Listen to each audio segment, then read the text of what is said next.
door exploded inward and I threw myself over the child. Metal shrieked. Something hot grazed my shoulder. The emergency lights painted everything red, and I could feel the girl trembling beneath me, small hands clutching my uniform. 3 seconds since the breach. The protocol was evacuation. The protocol assumed we'd have warning. Stay down, I whispered. She nodded against my chest. 6 years old. Daughter of the Terran ambassador.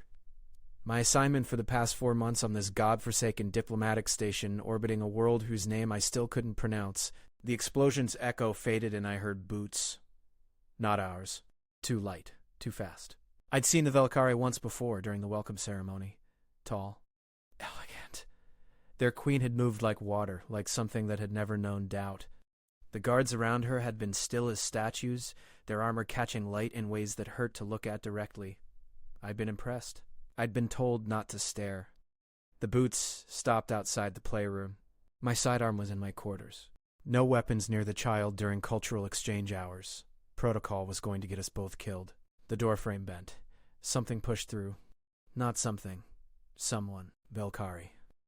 Her armor was darker than the ceremonial pieces I'd seen, designed for function rather than display. She moved into the room scanning, weapon raised, and I saw the moment she found us. We locked eyes. I'd studied 23 species during basic training. Learned their tells, their body language, their concepts of threat and submission.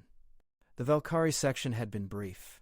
They rarely left their home system. They didn't make war. They didn't need to. She tilted her head. A gesture I didn't know. Human, she said. Her voice was like wind through tall grass.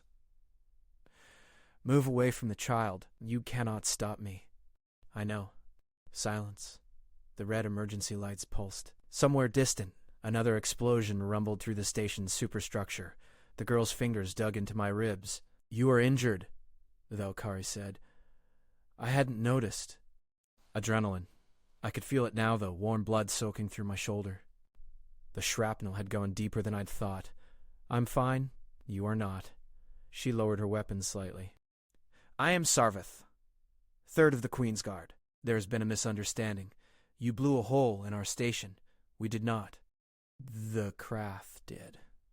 We are here to prevent further escalation. The name meant nothing to me. I'd been on this assignment 4 months and still knew almost nothing about the local politics. The ambassador had said something once about old tensions, ancient grudges. I'd filed it away as not my problem. Then why are you pointing a weapon at a child? Sarveth's expression shifted, something like confusion. I am pointing it at you. Same thing. The Valkyrie were supposed to be brilliant strategists, ancient. Their civilization had been reaching for the stars when humanity was still banging rocks together. You would die for her, Sarveth said. Not a question. Yes? Why? It's my job. Your species values occupation over survival? The absurdity of it. Bleeding on a station that was coming apart, arguing philosophy with an alien who could probably snap my spine without breathing hard. I value keeping promises, I said, the weapon lowered completely. Sarveth took a step closer and I tensed, but she moved past me to the window. The station's hull was visible beyond, scarred and burning. Ships moved in the distance, more Valkyrie vessels. Something else too, smaller, faster. Those would be the Krath. Your defenses are failing, she said. The ambassador's wing will be breached within minutes. We must move. We're not going anywhere with you. Then you will die. Is that acceptable? The girl shifted against me. I felt her looking up, felt the question even before she asked it. Is she telling the truth? I wanted to say no. I wanted to tell her everything would be fine, that help was coming, that the grown-ups had everything under control, but I'd promised her parents I'd keep her safe. I'd promised I wouldn't lie to her. I don't know. Slowly. When she was at eye level with us, she placed her weapon on the floor and slid it away. My queen, she said quietly, sent me to find you. She said the human guard would not abandon his charge. She said this was admirable. She said it reminded her of our own ways, before we learned to be civilized. The word carried weight. History. She asked me to help you both survive. Why would she care about us? Because you complimented her strength. What? At the ceremony? You watched her. You saw how she moved. And when your ambassador asked for your assessment, you said she was the strongest person you'd ever seen. You meant it. It had slipped out. A moment of honesty in a world of diplomatic doublespeak.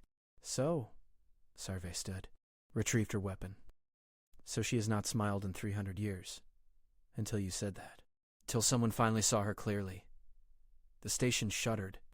Somewhere close, something vital gave way. We're running out of time, Sarveth said. I looked down at the girl. She looked back. Old eyes and a young face. Ambassador's daughter. She'd been through more state functions than most adults. She knew how to read people. Do you trust her? She asked me. I thought about the Queen, about the way she'd moved, about a smile I'd apparently caused without knowing it. I don't know, I said again, but we're out of options. I stood, lifting the girl with me. My shoulders screamed. I ignored it. All right, I told Sarveth. Lead the way. She nodded once, sharp. Then she moved to the door and I followed, the girl wrapped around me like a small, terrified anchor. The corridor beyond was chaos. Smoke, sparks raining from ceiling panels. Bodies.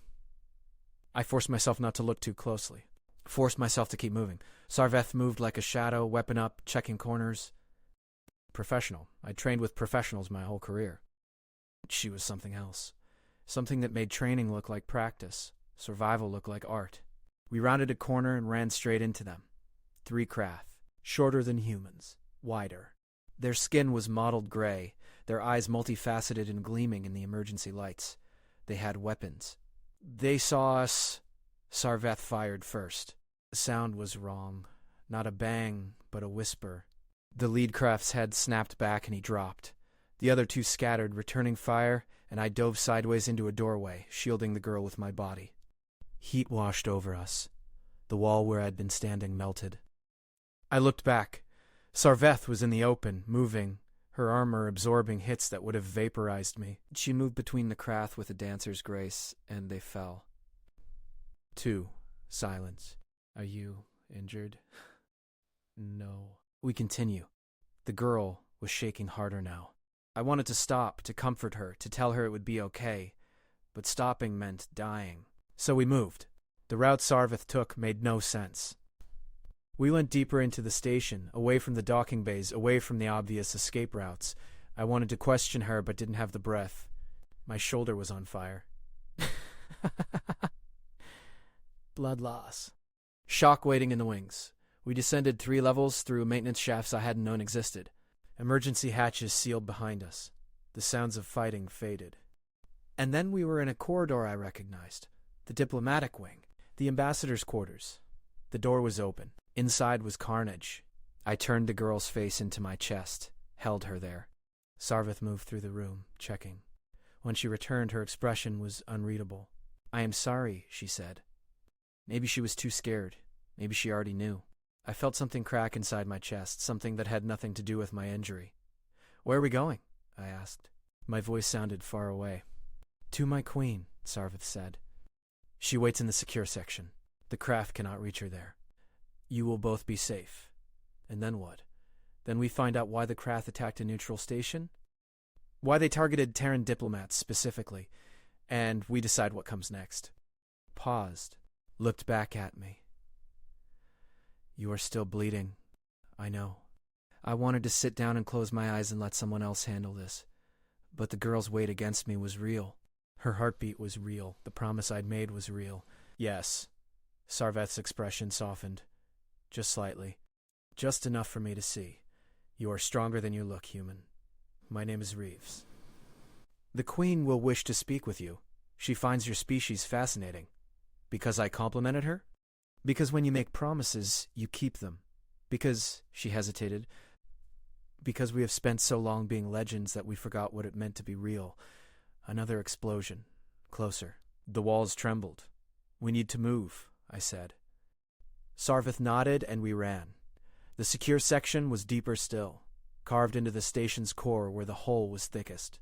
Velkari guards stood at intervals, perfect and still. They watched us pass with eyes that revealed nothing. The corridor ended at a massive door that opened as we approached. Beyond was a chamber that didn't belong on a station, high ceilings. Living plants growing from walls, light that felt like sunlight. And in the center, on a simple chair, sat the Queen.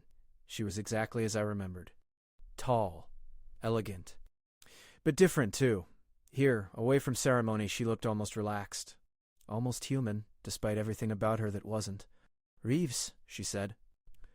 Her voice carried across the chamber without effort. "You kept your promise." So I said nothing. The girl looked up, peeking out from where she'd hidden her face. The Queen smiled. It transformed her. Made her look younger somehow, despite the weight of centuries I could see in her eyes. She stood and descended from her chair with that same liquid grace I'd noticed before. "I am Velkareth," she said. "And I am told you think I am strong." "I do." Studied me. The way I held the girl. The exhaustion I couldn't quite hide. "Strength takes many forms," she said quietly. "For 3,000 years, my people have been strong. We have ships that could crack worlds. Technology that seems like magic. We have never lost a war because we have never needed to fight one." She paused. "But we have also never understood why other species value courage over survival. Why you would die for a promise. Why you would bleed for a child who is not even your own blood. Because it's right. Right." She tasted the word. "Yes. We have forgotten what that means. We have been legends for so long that we forgot legends are made by those who chase them, by those who bleed and die and keep promises anyway." The chamber shook. Whatever was happening outside, it was getting worse.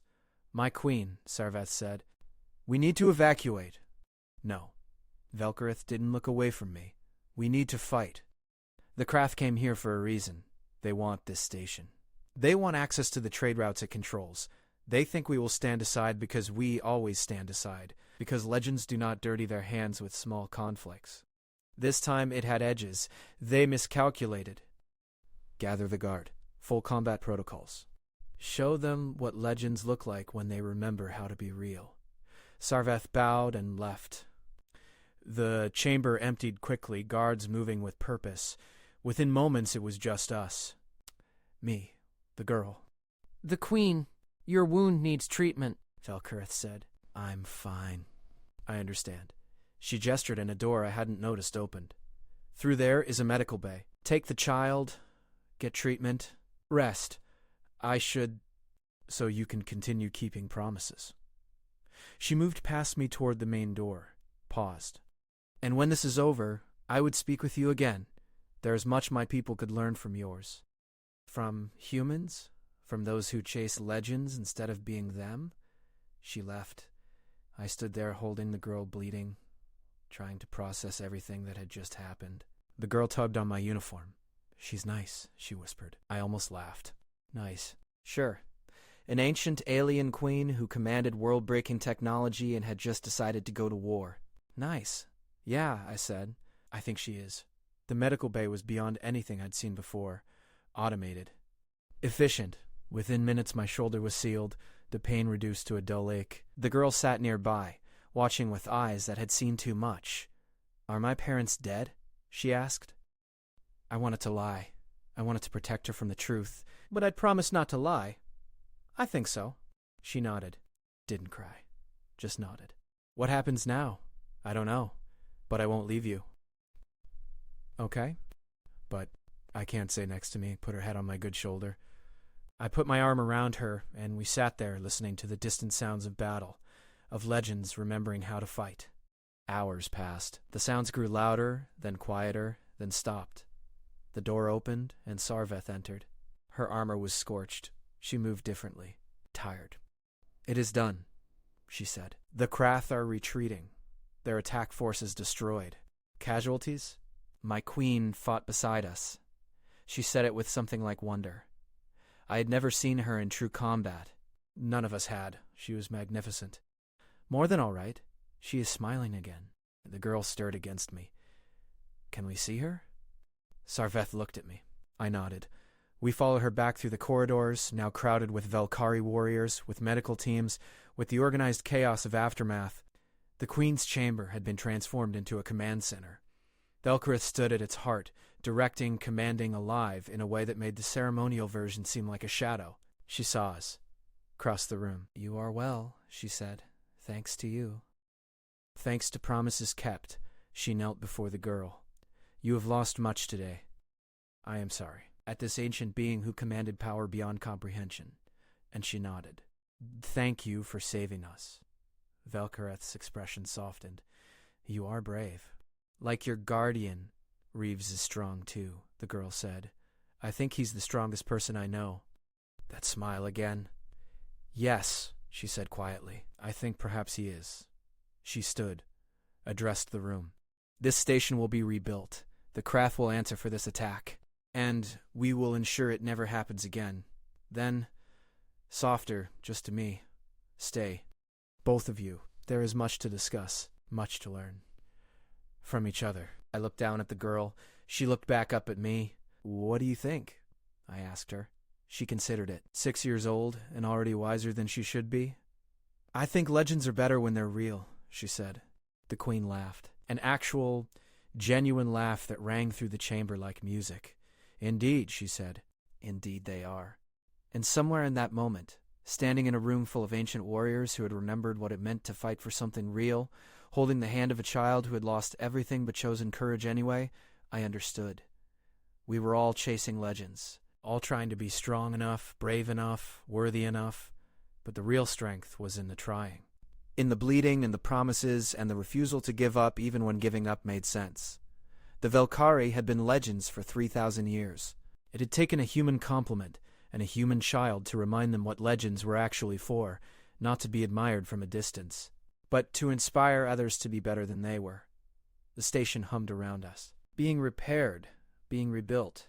Outside the window, Velkari ships patrolled while Terran vessels began to arrive.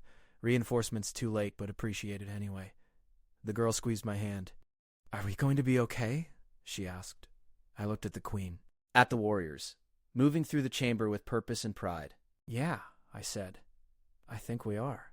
3/3